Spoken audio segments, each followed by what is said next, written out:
আপনি কোনো ভালো কাজ করেন গোপনে, যেটা আল্লাহ ছাড়া কেউ জানে না, ওর ওসিলা করে আপনি আল্লাহর কাছে যান, দোয়া কবুল হবে ইনশাআল্লাহ। আরেকটা অপশন হচ্ছে আল্লাহ পাকের যে নাম এবং সিফতগুলো আছে এগুলোকে ওসিলা করে দোয়া করা।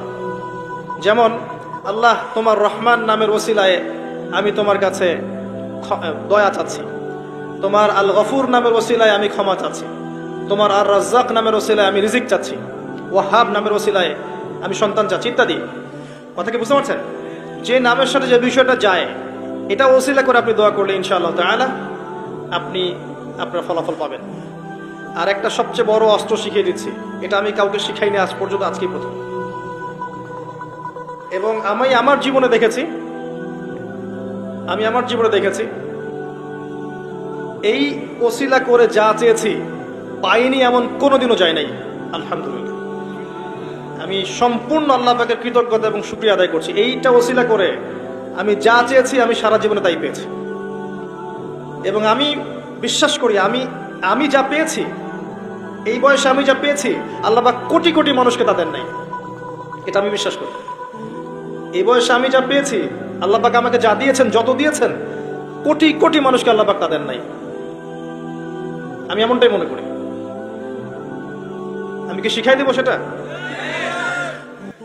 আপনি আল্লাহ পাকের তাওহীদের ওসিলা দিয়ে দোয়া করেন, দোয়া করতে করতে আল্লাহকে বলেন, আল্লাহ তোমার তাওহীদের কালিমা লা ইলাহা ইল্লাল্লাহ এর ওসিলা করে তোমার কাছে আমি চাচ্ছি, আপনি পাবেন ইনশাআল্লাহ।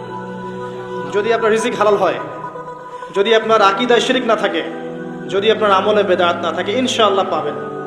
এরপরেও দুটা কথা আছে, সেটা হলো যদি দেখেন পান নাই, ইনস্ট্যান্ট পান নাই, মনে করবেন না দোয়া কবুল হয় নাই। এমনও দোয়া আছে যে আমি 10 বছর থেকে করছি এখনো পাইনি। এমনও দোয়া আছে আমি নিজেই 10 বছর থেকে করছি, আমার কাছে মনে হয় 2009-10 সাল থেকে আমি করছি, এখন পর্যন্ত পাইনি, ইনশাল্লাহ পাবো।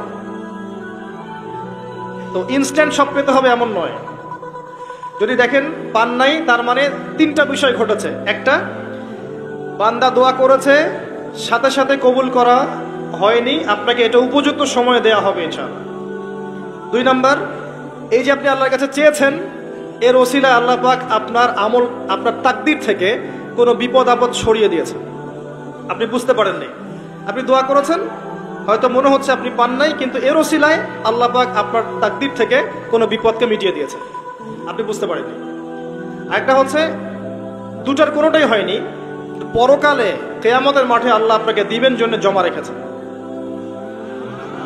অতএব দোয়া করলে কোনো লস নাই, বেশি বেশি দোয়া করবেন, সেজদায় বেশি বেশি দোয়া করবেন, ফরজ সালাতের আগে পরে করবেন, নরমালি হাত তুলে দোয়া করবেন, নফল নামাজ পড়ে করবেন, দান সাদাকা করে করবেন, কোরআন তেলাওয়াত করে করবেন, দোয়া বাড়িয়ে দেন।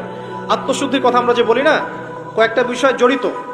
বেশি বেশি কোরআন তেলাওয়াত করলে আত্মশুদ্ধি হয়, বেশি বেশি জিকির করলে আত্মশুদ্ধি হয়, আল্লাহওয়ালা মানুষের সহবতে গিয়ে পড়ে থাকলে আত্মশুদ্ধি হয়, বেশি বেশি দোয়া করলে আত্মশুদ্ধি হয়, বেশি বেশি পরকালের কথা ফিকির করলে আত্মশুদ্ধি হয়। এগুলোর খুব বেশি প্রয়োজন।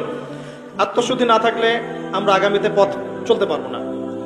একটা বাতি থেকেই বাতি জ্বলবে ইনশাআল্লাহ। আপনি নিজেকে ছোট মনে করেন না, তুচ্ছ মনে করেন না, একটা বাতি থেকেই 1000টা বাতি জ্বলবে ইনশাআল্লাহ। আগে নিজে ঠিক হন, তারপরে কু আনফুসাকুম ওয়া আহলিকুম নারা, নিজে জাহান্নামের আগুন থেকে বাঁচো, পরিবারবর্গকে বাঁচাও। পরিবারকে বাঁচান ভাই, পরিবার খুব কঠিন জিনিস, কারণ পরিবার কথা শুনতে চায় না। হ্যাঁ, দেখবেন মানুষ কথা শুনবে, পরিবারের লোক কথা শোনে না, এমন হবে, ওইখানে আপনাকে সবর করতে হবে। যদি দেখেন যে শেষমেশ দাওয়াত দিতে দিতে বুঝাতে বুঝাতে আর কথা শোনেই না, আপনি আলাদা হয়ে যান, তাও ভালো। কথা বুঝতে পারেন নাই? আসহাবুল কাহফের মতো হয়ে যান, তারপরে আপোষ করেন না অন্যায়ের সাথে, কারণ এই ফিতনাগুলো আপনাকে আল্লাহর পথে চলতে দিবে না, বাধা দিবে, সারাদিন দুনিয়ার ফিতনায় ব্যস্ত রাখবে আপনাকে।